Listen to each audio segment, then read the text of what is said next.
Count down start ചെയ്ത് കഴിഞ്ഞു. Solar സബ്സിഡിയോട് കൂടി നിങ്ങളുടെ വീടുകളിൽ ഇൻസ്റ്റാൾ ചെയ്യാനുള്ള കൗണ്ട് ഡൗൺ ഇപ്പൊ തുടങ്ങിയിട്ടുണ്ട്. നമുക്കറിയാം PM സൂര്യകർ എന്ന് പറയുന്ന വെബ്സൈറ്റ് വഴിയാണ് ഈ സോളാറിന്റെ സബ്സിഡി ഒക്കെ പ്രോസസ്സ് ചെയ്യുന്നത്. ആ വെബ്സൈറ്റിൽ കഴിഞ്ഞ ദിവസം മുതൽ ഒരു പുതിയ അപ്ഡേഷൻ വന്നിട്ടുണ്ട്.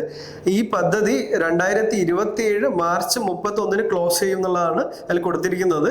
അപ്പോൾ ഇനി ഒരു 313 ദിവസം കൂടിയാണ് ബാക്കിയുള്ളൂ.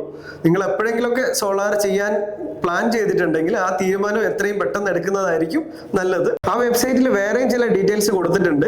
നിലവിൽ 63 ലക്ഷത്തിനടുത്ത് അപ്ലിക്കേഷൻസ് ആണ് സോളാർ വെക്കാനായിട്ട് നമ്മുടെ ഈ വെബ്സൈറ്റിലേക്ക് വന്നിട്ടുള്ളത്. അതുകൂടാതെ 32 ലക്ഷത്തിലധികം വീടുകളിൽ സോളാർ ഓൾറെഡി സ്ഥാപിച്ചു കഴിഞ്ഞു. ഒരുപക്ഷെ ഇന്ത്യയിൽ ജാതി മത ഭേദമന്യേ APL BPL വ്യത്യാസങ്ങളൊന്നുമില്ലാതെ എല്ലാവർക്കും കിട്ടുന്ന ഏറ്റവും വലിയ ധനസഹായം ഈ സോളാറിന്റെ സബ്സിഡി ആയിരിക്കും. അപ്പോൾ നിങ്ങളുടെ വീടുകളിലൊക്കെ സോളാർ ചെയ്യാൻ പ്ലാൻ ചെയ്യുന്നുണ്ടെങ്കിൽ അത് എത്ര കിലോവാട്ട് വെക്കണം, അതുമായിട്ട് ബന്ധപ്പെട്ട എന്തെങ്കിലും സംശയങ്ങൾ ഉണ്ടെങ്കിൽ എനിക്കൊരു മെസ്സേജ് അയച്ചാൽ മതി, ഞാൻ അതിന്റെ ഡീറ്റെയിൽസ് പറയാം. അപ്പോൾ ഈ വീഡിയോ സോളാർ വെക്കാൻ സാധ്യതയുള്ള മാക്സിമം ആളുകളിലേക്ക് ഷെയർ ചെയ്ത് കൊടുക്കുക. Thank you.